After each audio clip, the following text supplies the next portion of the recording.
This evening I'm going to be out after a few foxes with the 260, but it's a lovely afternoon, why not make the most of it? We're here on the range, let's get the 2.2 out and have a bit of fun.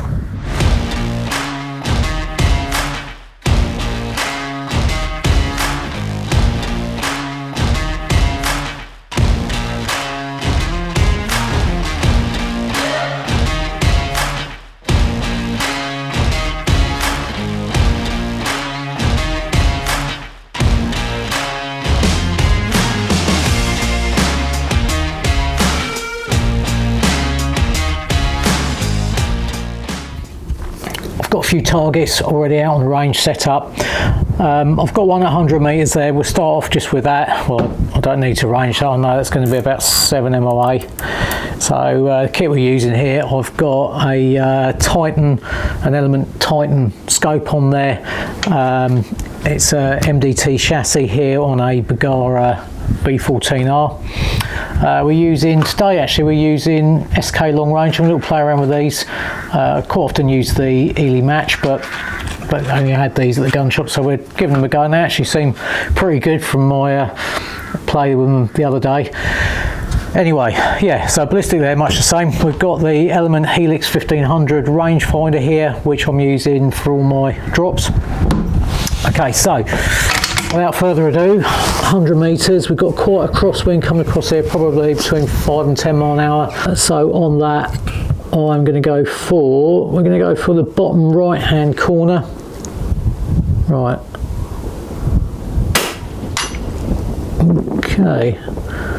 That's pretty good actually, just a fraction high. Let's just try it again.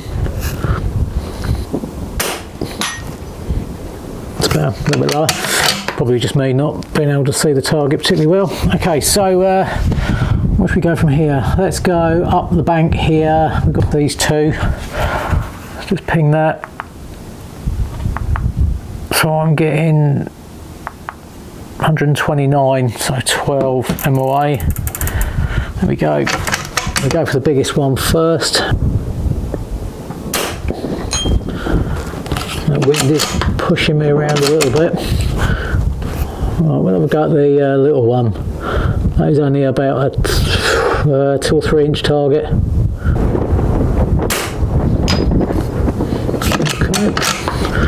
that's that one.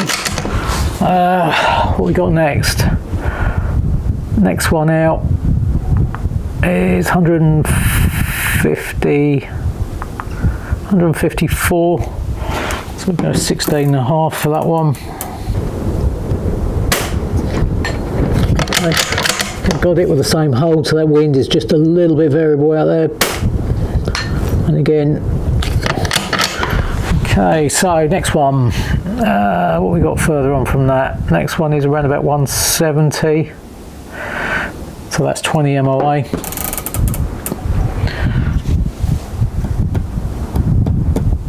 That's this one. So again, we're coming around onto the wind a little bit, or into the wind a little bit more I should say, so I'm gonna keep the same wind hold for this. Nice. Again. Okay. Right, let's see if we can go a bit further. So we've got another target down there, 208 metres. I dial 27.5 for that, so there. That's it there in the scrape.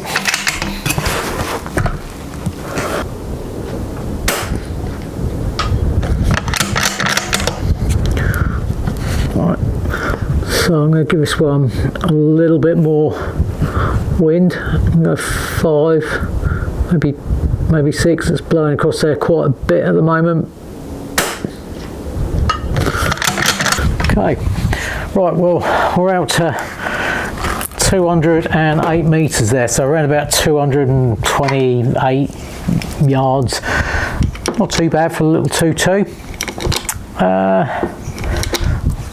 We've got another target out there, which is around about 275 metres, little rabbit target. 200 and there it is, 272. That's 42.25. So on 25, 30, 35, 42, 2.25. Now, anyone that's been up to the range will tell you this target is their nemesis. It does take quite a bit of hitting. It is very, very small. It's about the size of a baby rabbit. Okay, so I'm going to give this, I'm probably going to push this to 8 MOA for wind.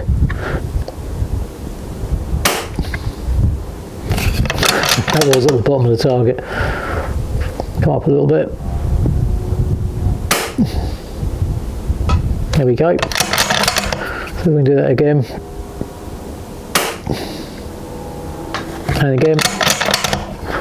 But that does just go to show what you can do with a little 2.2, the humble little 2.2 LR. If you can get a decent rifle like this one and use decent quality ammunition, you might pay a little bit more for it than your cheapy sort of bog standard subsonics and stuff, but target ammunition, good rifle, good scope, and yeah, you're off to the races. So it's great fun. Anyway, time to get set up and get ourselves out on the hill there and see if we can find a fox.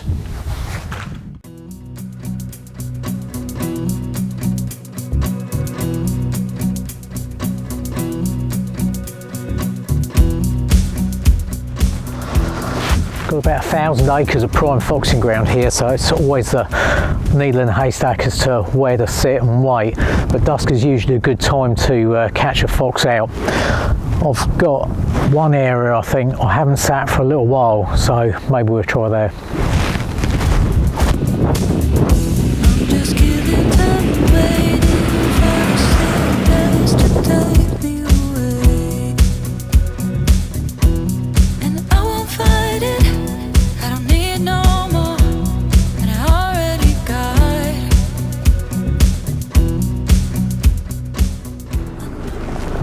Well, I think I'm going to head back down towards the pen again. Had quite a lot of success there last episode, so let's go and have a look and see what's about tonight.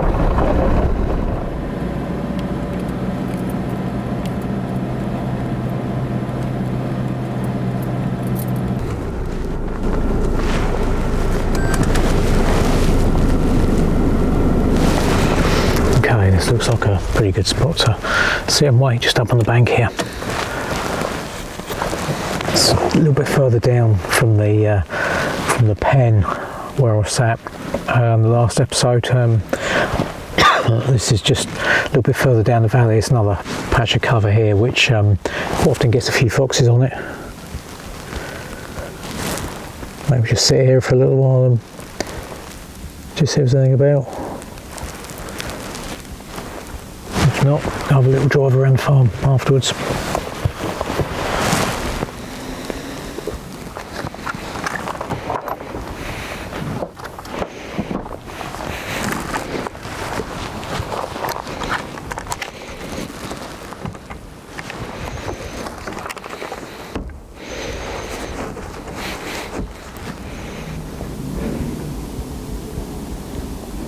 I've got a badger out there at the minute.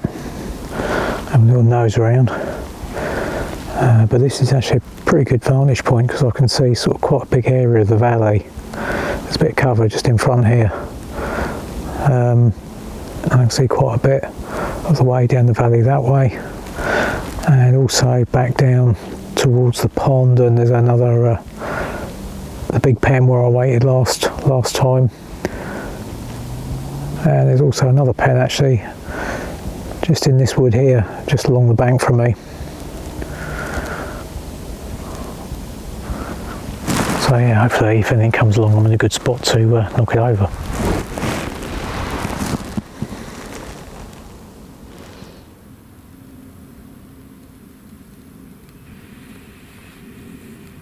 So we've got one out here in the cover.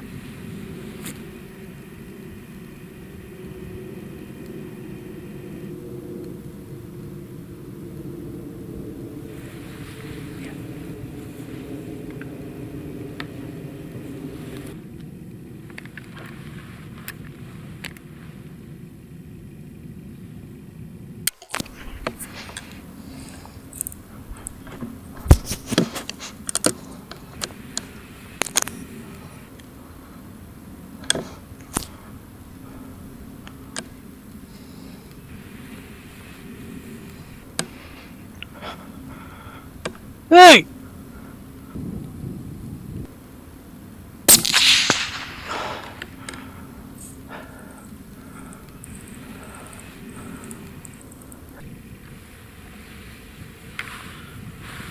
I'm beginning to wonder if we're going to get any success tonight, but first one down.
I didn't make quite such a good job of that shot. I just timed that badly. I squeezed the trigger just as he was starting to walk. These things happen, but it hit him sort of mid-body. He ran and stopped. He wasn't going anywhere, but he stopped, and I just quickly put another round into him just to make sure he wasn't going to go anywhere, make sure he didn't suffer. But anyway, that's still another fox down. So 2 foxes down, both in the same area actually, not more than probably 100 yards apart, so they must have both just come out of that cover.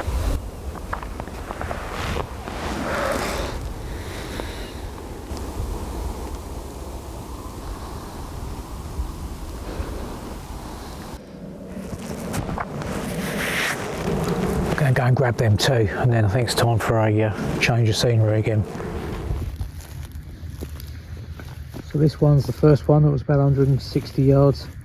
And as you can see, let's hit that through the chest, drop that on the spot, and the other one ran a little bit, and that was a big dog fox.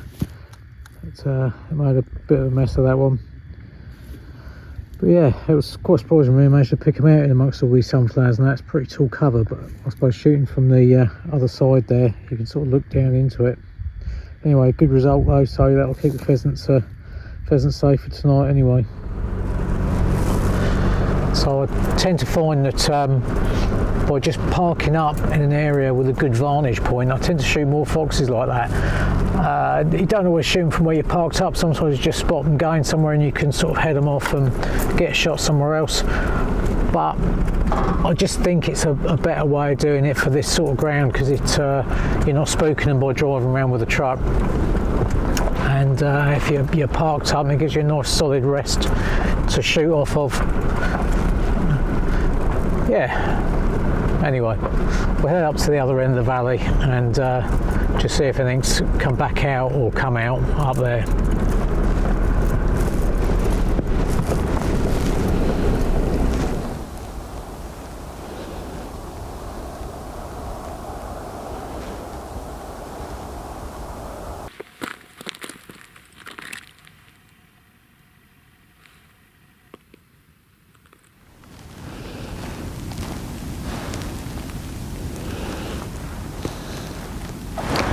Spotted a fox as I was driving along coming down the bank here, and it's dropped down into the valley just in front of me here, but I don't know where it's gone. At the moment I can't see it, but it's dropped into some thick cover in front of me, and basically it's got to come out. It's got to either go back up the way it came, or it's got to come up the bank just in front of me here.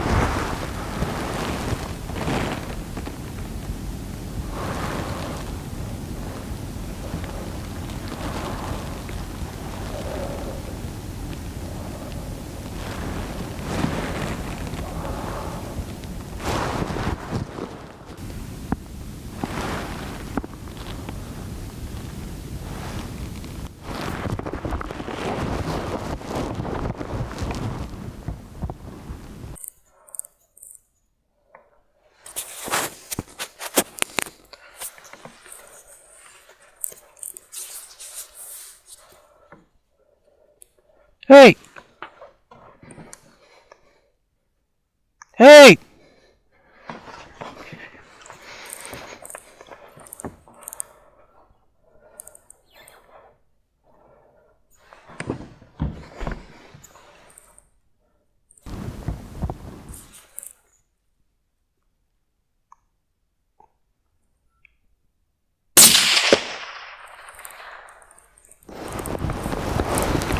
I certainly gave that fox quite a wallop.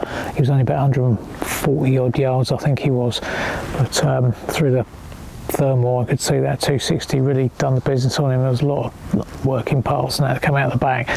It put him straight down. There was no getting up from that, and I'd seen him. I saw him just come down the bank at the back here, and he'd gone all through the cover in front of me, and it literally just popped up on the bank in front of me, just down the bottom there. So it was a right result. He couldn't have been in a better spot, really.